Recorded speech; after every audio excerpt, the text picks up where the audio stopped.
soal yang magisterium atau uskup atau romo lah katakan tentang pengampunan dosa.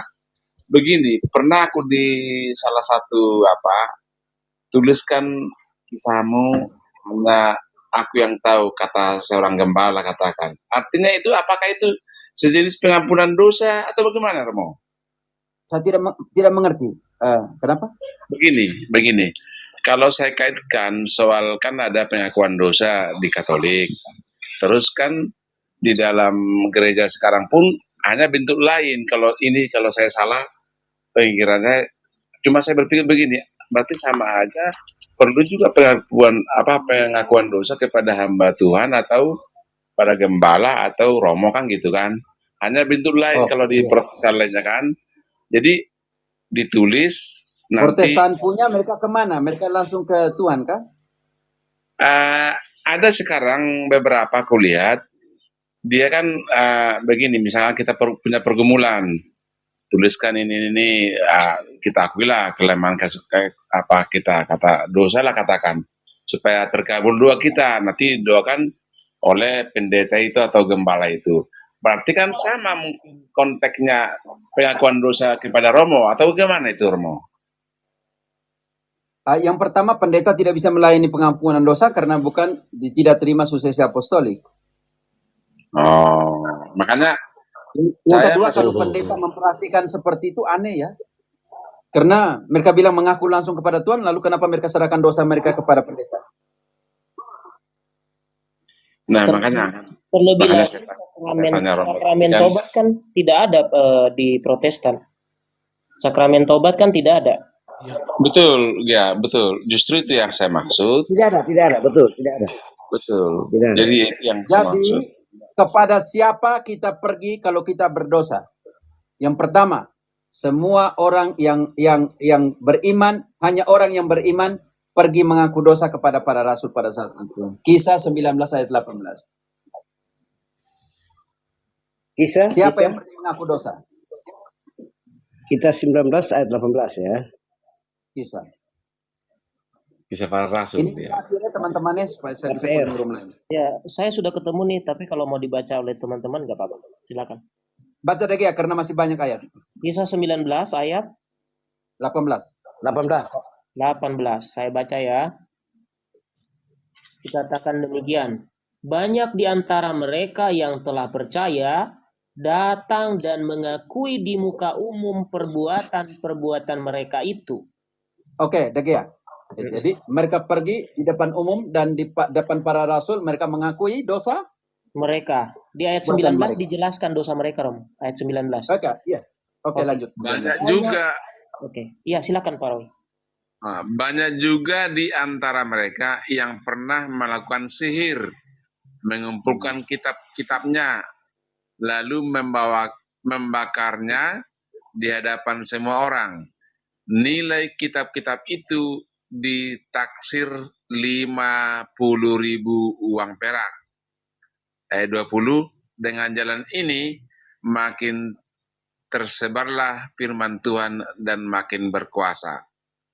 Dengan praktik pengakuan dosa, dengan demikian tersebarlah firman Tuhan. Apa yang mereka buat di ayat sebelumnya? Dagia? Mengaku dosa. Pengakuan. Apa yang konsekuensi yang terjadi setelah pengakuan dosa? Ayat 20-nya, dengan demikian mereka membakar semua.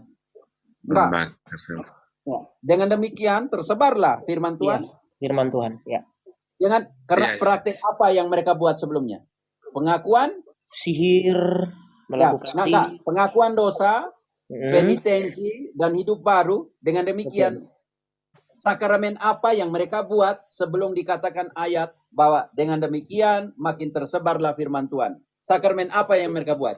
Sakramen tobat. Sakramen tobat. Karena itu tidak hal yang baru bagi orang Israel. Ketika mereka berdosa, mereka harus pergi ke imam untuk mengaku dosa dan menyerahkan persembahan ekspiasi atau penghapusan dosa. Imamat 5 ayat 4. Keluaran atau Imamat? Coba Imamat 5 ayat 4, kalau tidak Keluaran. Oke, Romo. Imamat 5 ayat 4. Saya baca. Atau apabila seseorang bersumpah sembarangan dengan bibirnya untuk berbuat buruk atau baik, sumpah apapun yang diucapkan orang dengan sembarangan tanpa menyadarinya, tetapi kemudian ia mengetahuinya, maka ia bersalah dalam salah satu perkara itu. Jadi, apabila ia bersalah dalam salah satu perkara itu, ia harus mengakui dosa yang telah Dia harus diperbuatnya. apa, Degea? Dia harus apa? Mengakui dosa. Mengakui dosa.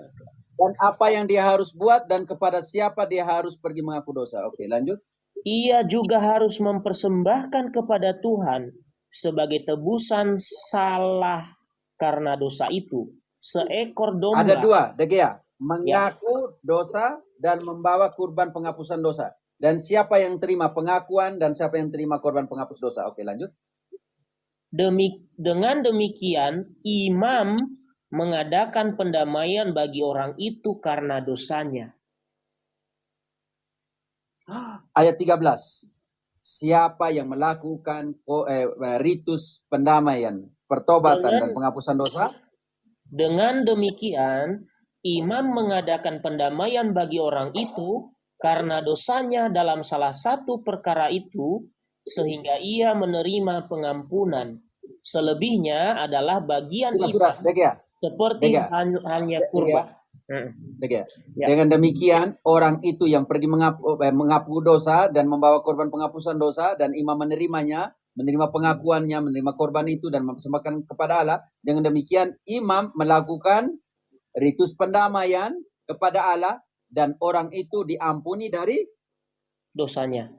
dosa. Karena itu apa yang dibuat, hal yang sama yang dibuat Yesus kepada para rasul, menyerahkan otoritas apa? Yohanes 20, 22, 23. Oke, Yohanes 20 22, 23. 22-23 dikatakan demikian. Iya. Sesudah berkata demikian, ia memperlihatkan tangan dan lambungnya kepada mereka. Murid-murid itu bersukacita karena melihat Tuhan. Kata Yesus sekali lagi, damai sejahtera bagi kamu. Sama seperti Bapa mengutus aku, sekarang aku juga mengutus kamu. Sesudah berkata demikian, ia menghembusi mereka dan berkata, terimalah Roh Kudus. Jikalau kamu mengampuni dosa orang, dosanya diampuni. Dan jikalau kamu menyatakan dosa orang tetap ada, dosanya tetap ada. Dengan demikian, kuasa untuk pendamaian dan penghapusan dosa diberikan kepada siapa, Degea? Dari Yesus sendiri.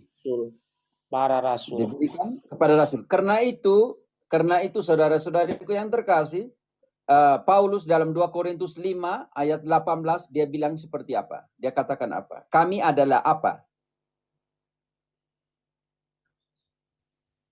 2 Korintus 5 Ayat 18. Ayat 12. 18. Ya. 18. Oke, ayat 18. Oke. Semuanya ini dari Allah yang dengan perantaraan Kristus telah mendamaikan kita dengan dirinya dan telah mempercayakan pelayanan pendamaian itu kepada kami. Tahan, Degea. Di Ya. dalam 20 ayat 23 tadi diberikan otoritas kuasa untuk apa? Mengampuni dosa. Mengampuni dosa, pendamaian, ekspiasi dan semua. Yang mempercayakan kepada siapa? Dibaca ulang Kepada itu. kami Lalu Rasul. untuk pendamaian. lanjut. Sebab 19. di dalam Kristus Allah mendamaikan dunia dengan dirinya tanpa memperhitungkan pelanggaran mereka, dan Dia telah mempercayakan berita pendamaian itu kepada kami. Haleluya. Dia telah Haleluya. mempercayakan berita pendamaian itu kepada Haleluya. kami. Makanya pendeta tidak bisa melakukan ritus pendamaian karena yang diberikan itu kepada para rasul. Betul. Dan harus ada suksesi apostolik untuk Iya. melanjutkan itu. semua kuasa itu diberikan kepada para rasul. Kalau kita mau sandingkan ke Kisah 1 ayat 8, bahwa setelah Pentekostes, kalian akan menerima kuasa itu. Semua kuasa diberikan kepada kamu setelah turunnya Roh Kudus untuk menjadi saksi di mana semua. Saksi di Yudea, di Galilea, di Yerusalem, sampai ke ujung bumi. Karena itu Paulus bilang, kami adalah utusan-utusan. Kami adalah duta-duta perdamaian itu. Karena Allah yang mengotorisasi kepada kami untuk berita pendamaian ini, untuk ritus ekspiasi ini kepada kami. Jadi bagaimana melanjutkan kalau seandainya tidak ada suksesi apostolik? Karena itu gereja harus didirikan di atas dasar para rasul, bukan di atas dasar kitab suci. Yang mereka bilang, dua, tiga orang berkumpul atas namaku, aku ada di tengah mereka. Di situ Yesus bilang aku ada di tengah mereka. Di sana tidak dikatakan, di situ aku mendirikan gerejaku secara baru. Tidak ada. Amin. Amin.